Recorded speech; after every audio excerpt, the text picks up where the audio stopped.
Ganda naman ang ano, ng MG Travelers Inn dito sa Sorsogon City mga kalakbay. Oh. Ito, share ko naman sa inyo yung isang natulugan ko dito sa ano sa Sorsogon City. No? Ayan, parking pa lang, just no, solo-solo. Diba? Makita ko sa inyo yung location mga kalakbay ha. Para pag nagawi kayo dito ng Sorsogon City, pwede kayo matulog dito.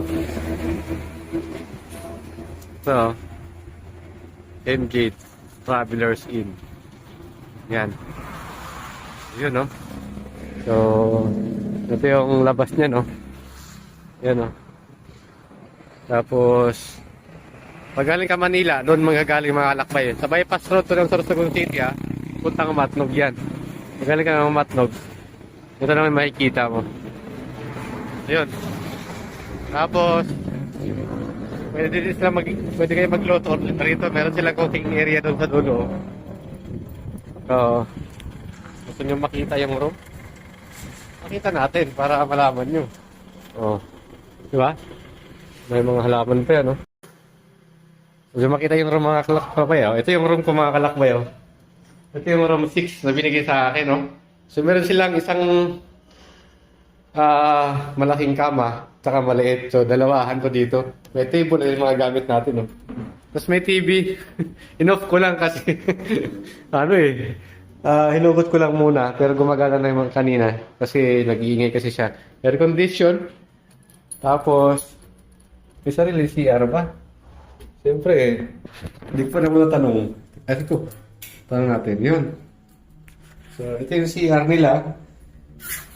Okay. So, napaka-ordinary lang talaga ng CR. Pero sa mga biyahero na ito nakagaya namin, yung mga overnight stay lang ba?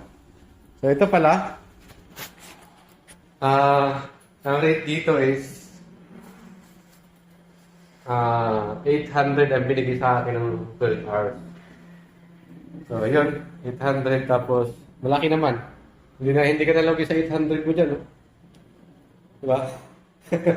Ako lang mag-isa tapos ang daming higaan. Yan. Ito yung labas. Diba? Ayun. 800 pesos lang to.